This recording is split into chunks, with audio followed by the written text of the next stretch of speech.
make sure we're intentional about inviting rest into the workplace.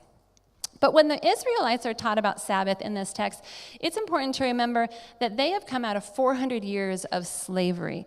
As slaves, they had no rhythms of rest, just work.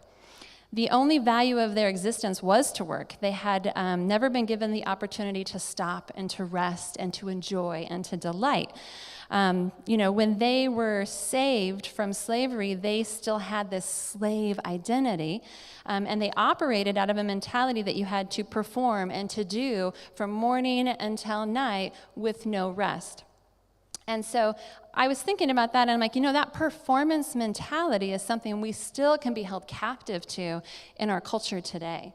Our culture views work in a really different way. We have a 24/7 work world, increase productivity, maximize achievement, and that's how you have real accomplishment. That's how you have real success in your life. The norm is to always make ourselves available to respond to email, to respond to text, to respond to something that might interrupt our lives. And so what we end up doing is we sacrifice a lot for that. And it costs us our well-being, our health, our family time, and it can really affect our spiritual life as well. I think that there is a lot we miss out on when we live by the world's perspective of work. And I think often this do-or-die approach that our world has to work, it leads kind of to two very extreme ways of trying to survive it.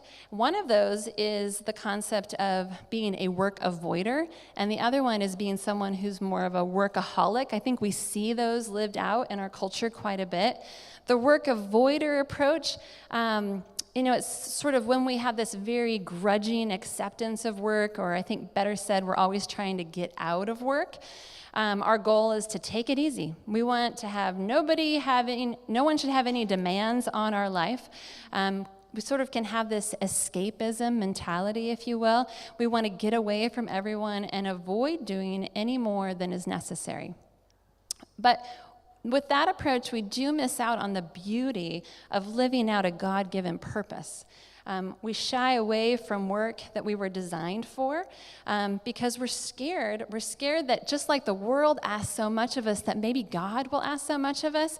Maybe it's going to be too much. Maybe it's going to be too time-consuming, too demanding.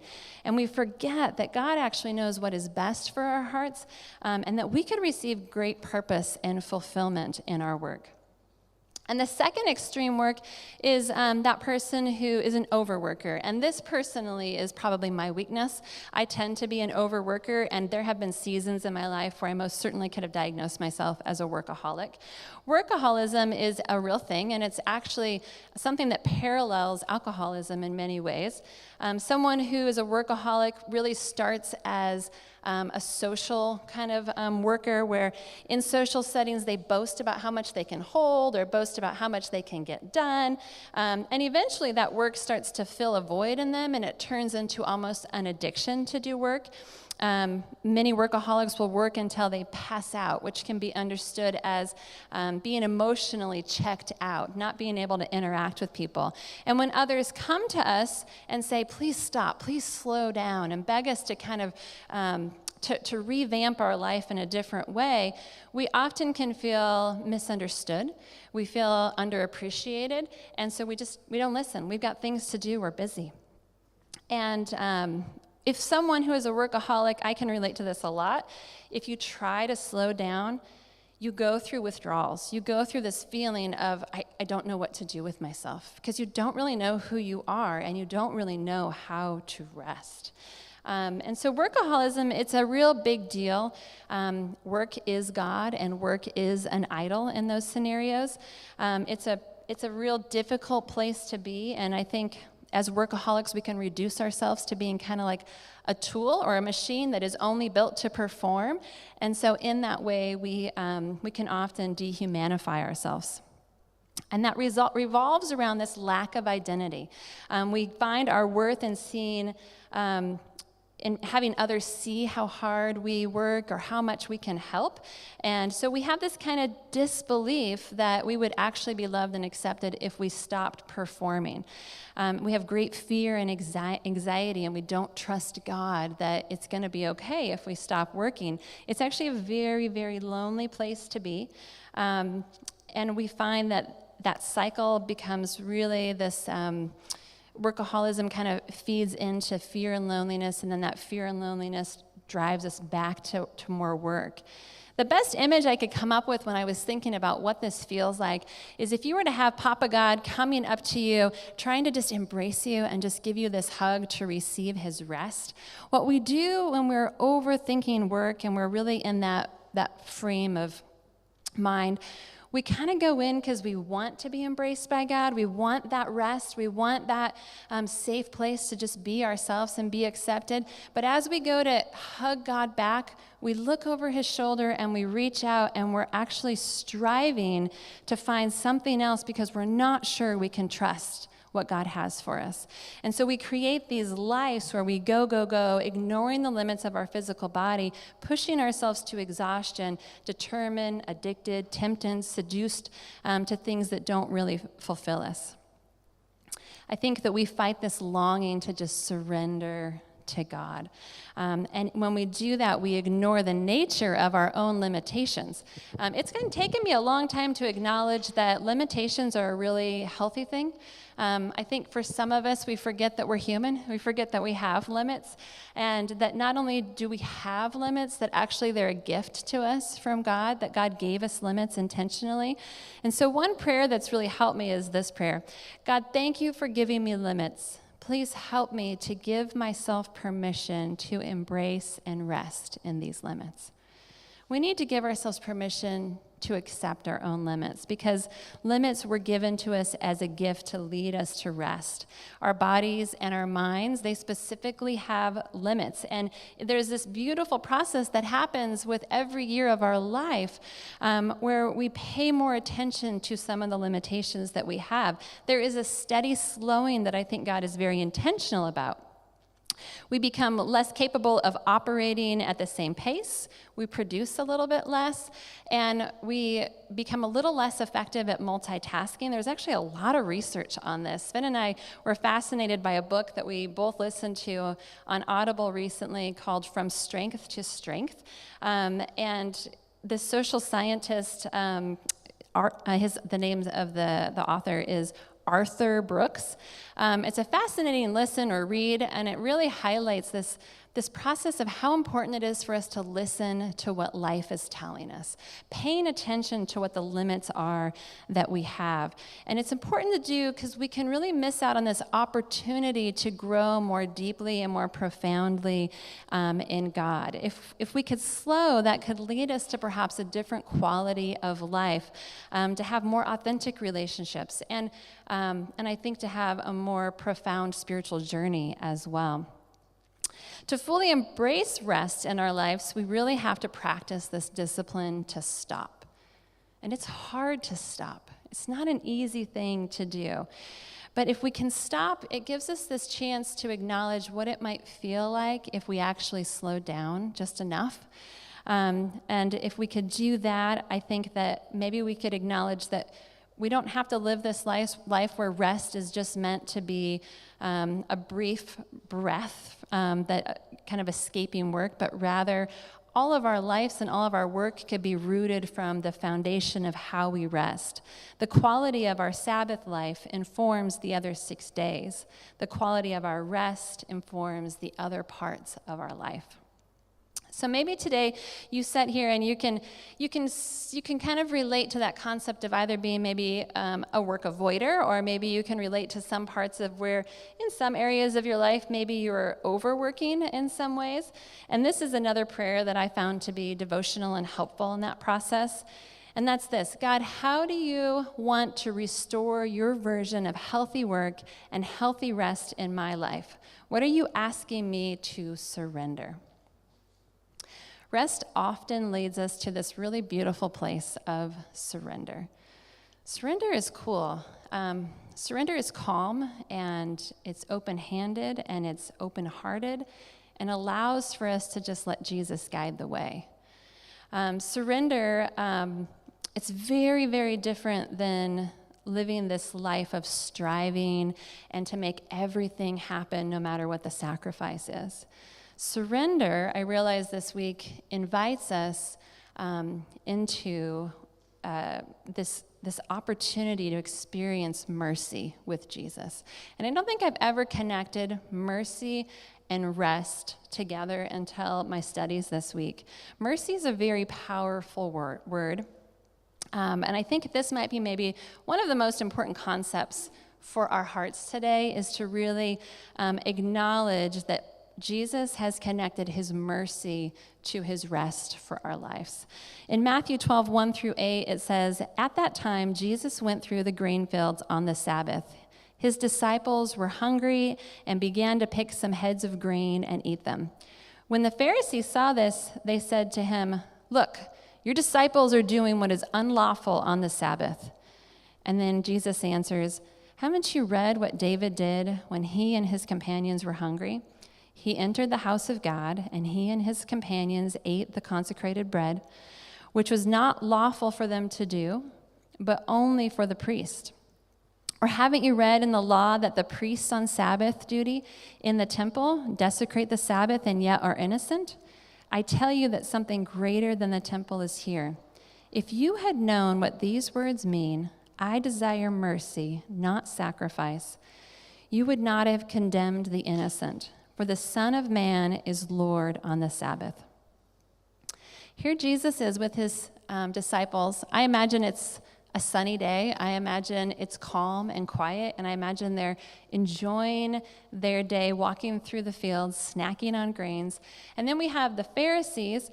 The Pharisees are clearly not enjoying themselves. They're busy, and I think what's hilarious is they are overworking themselves to make sure that no one is working. And when the Pharisees point their legalistic finger at Jesus and start to judge him and the disciples, Jesus has this beautiful response: "I desire mercy, not sacrifice." Jesus wants for us to experience his loving mercy rather than to follow these sets of rules and standards and sacrificial life. This scripture, "I desire mercy, not sacrifice," it's a reference from a moment in Hosea 6, where God is calling his people out of a life of performance and into his loving arms. And it reads like this: I want you to show love, not offer sacrifices. I want you to know me more than I want burnt offerings." Jesus desires for us to experience rest with him through his loving mercy rather than performance-driven sacrifice. Mercy is to show compassion and forgiveness, and mercy is gentle. And I'm wondering, and this really kind of rocked me this week, I broke down in tears several times as I prayed over this, but I wonder how often we are gentle enough with ourselves to just accept God's mercy by resting. And I just think that's a really hard thing to do in our society, to be gentle enough to just rest and to have mercy on ourselves. When we say yes to rest with God, we are actively engaging in the experience of his loving mercy. We are admitting that we need it. It's an act of humility to receive rest. And I often wonder, why is it so hard for me to just show myself mercy? Why can't I just let myself off the hook and just rest? And sometimes I wonder, is it pride? Is it because we don't deserve it? We believe we don't deserve it? Is it because we think we haven't earned it? Is that why we don't let ourselves off the hook and have humility and give ourselves that rest? But Jesus paid the entry fee for rest. Jesus did all of the sacrificing for us.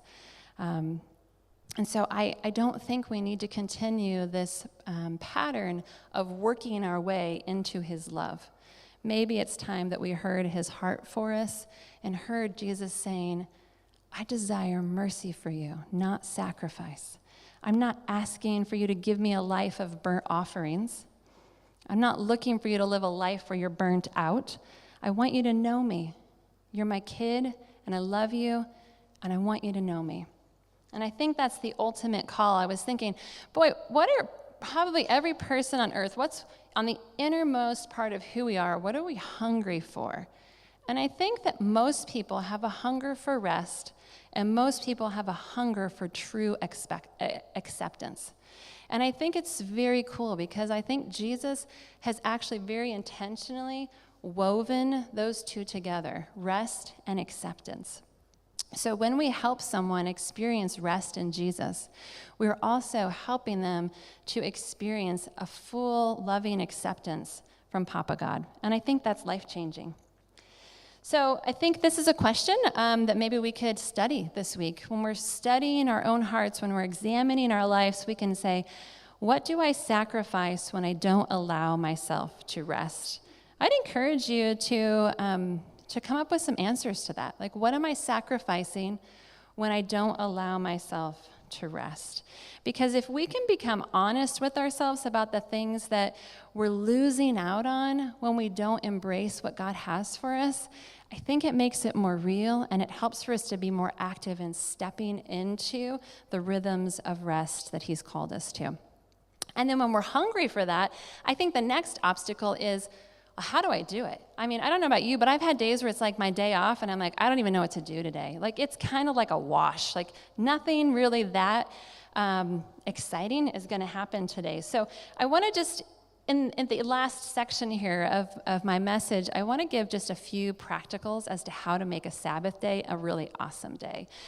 In Mark 2:27, it says, this is Jesus speaking. Jesus says, the Sabbath was made to meet the needs of people, and not people to meet the requirements of the Sabbath.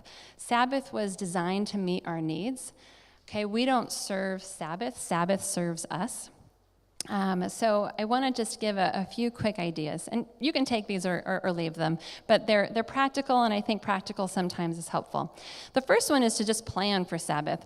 In our household, Sven does a lot of the cooking and the dinner making, but if Sven didn't have time that day to make dinner, and I didn't put any effort into it, if no one planned for dinner, do you want to know what we all end up doing? We all come home and I don't know if you're me, I grab cereal, I go to Cheerios. I don't know why. Cheerios is like the easy, it's fast, I'm hungry, and then of course a couple hours later, I'm like really hungry again right before bed. So it's a very unhealthy process. We don't actually all sit down and have this intentional moment together when we don't plan for dinner. It ends up being just kind of like a wash. And that's how Sabbath can be. If we don't put some intention into it, then it's not actually a set apart day. So we do have to do some planning in our lives to be intentional with our days of rest.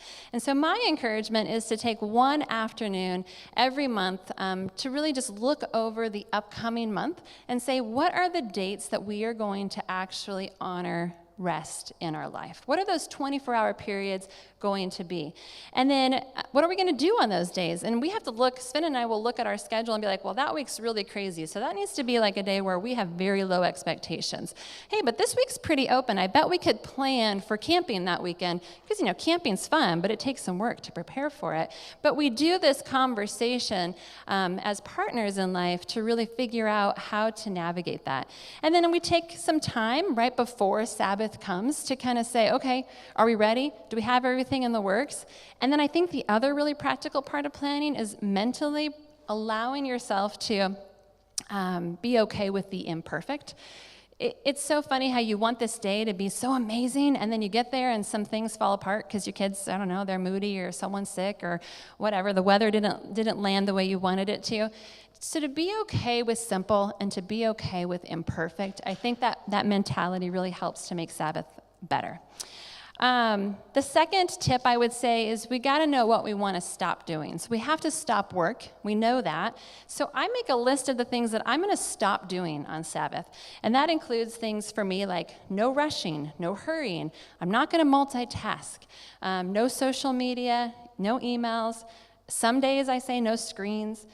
Stop using to-do lists and no housework. That's hard. Sven loves doing laundry. I don't know what's wrong with this man, I mean, you can have one pair of dirty underwear, and Sven's going to do an entire load of laundry. I mean, he does not know. We should pray for him because laundry and Sven, it's a real thing. It is hard for us to stop adulting, but you have to stop adulting on Sabbath, people, okay? We've got to let go of the housework. We have to actually enjoy ourselves. And so that's number 2. Make a list of what you're going to stop. Number 3 is we want to actually intentionally rest, which means we want the rest to be something that's actually restful. For me, I was praying about this week. I kind of just have this prayer like, God, what's going to feel restful for my life this week? And for me, it was just taking 30 minutes and just having a nap in the sunshine. And so it can be simple things, but naps in the sun, reading in a hammock, sleeping in, staying in your pajamas, taking a long bath, an evening with candlelight, but pick something that actually gives you moments of rest. And then number 4 is to do the things that bring you delight. I think another term you could use for this was, it's like a having fun wish list. Fun and Sabbath go together. It's not supposed to be a boring day. It's supposed to bring out the childlike nature of who you are. So whatever is fun and exciting for you, God loves that because God is playful. And so the things that bring you life, the things that make you really be able to experience all 5 of your senses, that's what God wants for our Sabbath. Sabbath is meant to be a moment to kind of taste eternity, if you will. And so doing things like going to the beach, being in nature, going for a hike, feasting, experiencing music, experience art. Sven gave me some ideas like creating imperfect art, just doodling for a while, poetry, journaling, fun-filled moments as a family, watching the sun come up, watching the sun go down, reading a book, playing board games, watching a movie together. Those are the fun things, the things that like, man, I wish I could do this, but I wish I just had more fun in my life. Those are the things that we actually want to do on this day. And then number 5, my last tip, is to take a brief moment to contemplate with Jesus. The word contemplation is kind of a big topic that I've been studying, and to put it in its simplest of terms, when we contemplate on our rest days, really what the intention is to see the invisible God in the visible around us. We want to see the invisible God in the visible around us. So we're really just acknowledging that God is everywhere and that God has given us this day. I can see you, God, in the still water. I can see you in the laughter on my kids' faces. I can see you in just this moment of quiet. And when we take a little bit of time for those soft, still moments with God to appreciate what He's given us in that moment, it allows for us also to pay attention to some of the soul work that God's doing within us in whatever season that we're in. It prompts us to those bigger things that God might be talking to us about. So taking a brief moment to look at God in our surroundings, celebrating the creation of life, and being thankful for our lives really helps us to engage with God. I'm going to invite the band to come on up because I'm actually coming to close here. But I want to finish with just saying this, that when we stop working, we allow Jesus to do good work inside of us.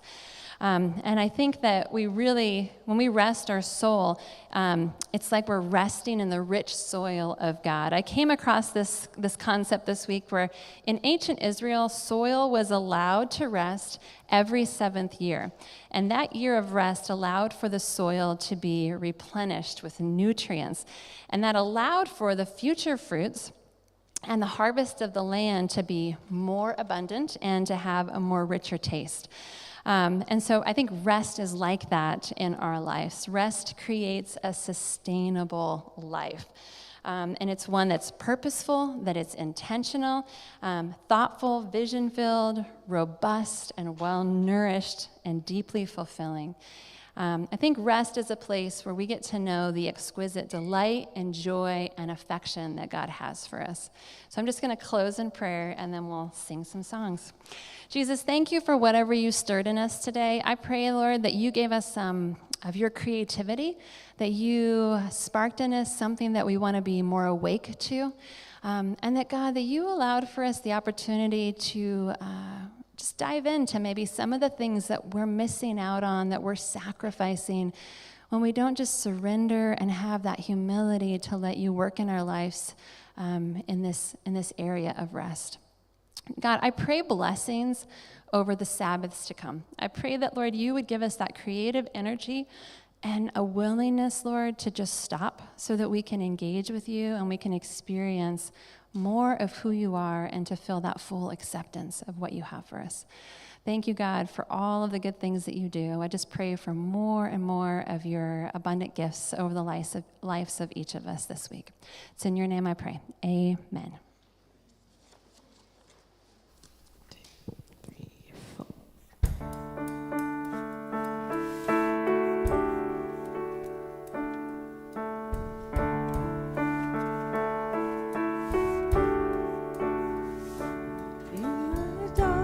We were waiting without hope, without light, till from heaven you came running.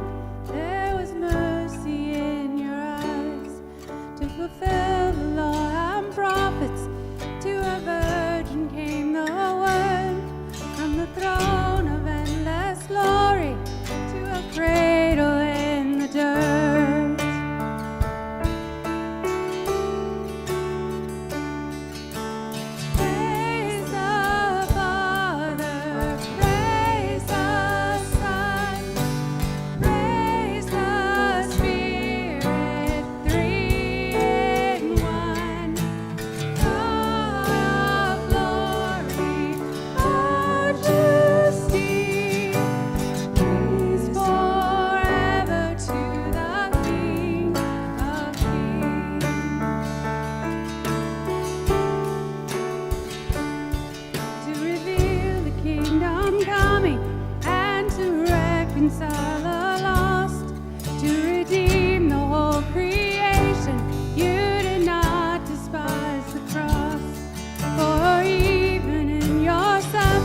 You saw to the other side, knowing this is our salvation. Jesus, for our sake you died. Praise the Father, praise the Son, praise the Spirit, three in one.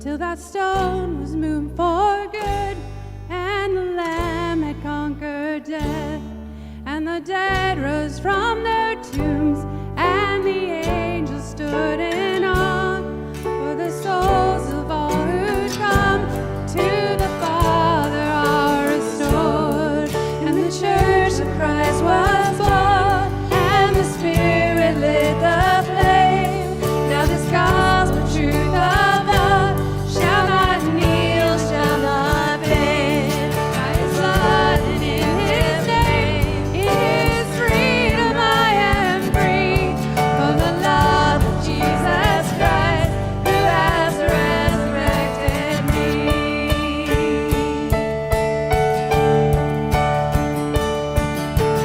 Praise the Father, praise the Son, praise the Spirit, three in one. God of glory, majesty, praise forever to the King of Kings.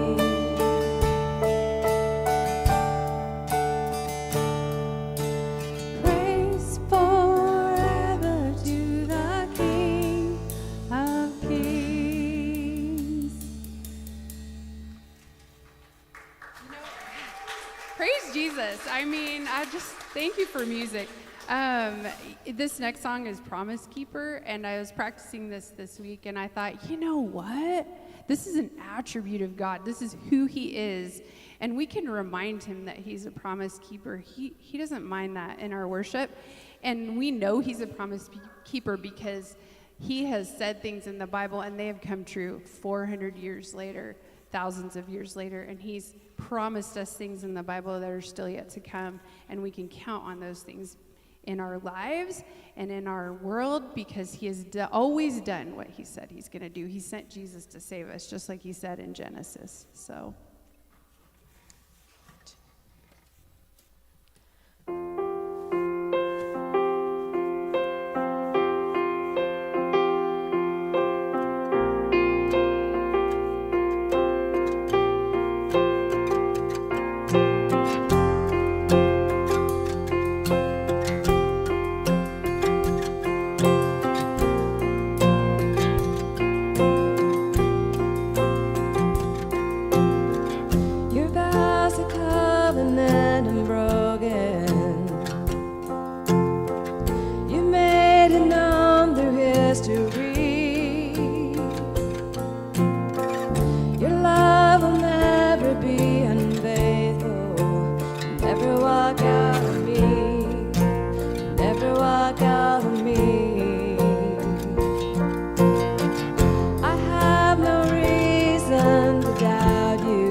Before the beginning.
Okay. Well, thank you, friends. This was a pretty phenomenal Sunday. So every week, Jason always gives you like this assignment to go out in your week and do. And so if I was to challenge you with something this week, it would be study your heart a little bit, and then to create a Sabbath day that actually meets the needs of what you need right now. I challenge you to study your heart and then create a day of fun that really meets the needs of where your longing is. My other assignment this week would be to pray for the Mannings. Pastor Jason and Heather and their family, they are actually experiencing 10 days of vacation right now. And so we're super excited for them to get that and to just unplug and to be able to just spend time together. And so if you could be prayerful over their time. I don't know, I think one of the last vacations last summer that Jason, they tried to go tubing, and it ended up being like one hard thing after the next. And so we're praying that this is like the most relaxing, rewarding, fulfilling vacation for their family. So if you could keep them in your prayers, that would be great. All right, so you are sent, as Jason says. Enjoy the beautiful day that God has made, and thank you for being here.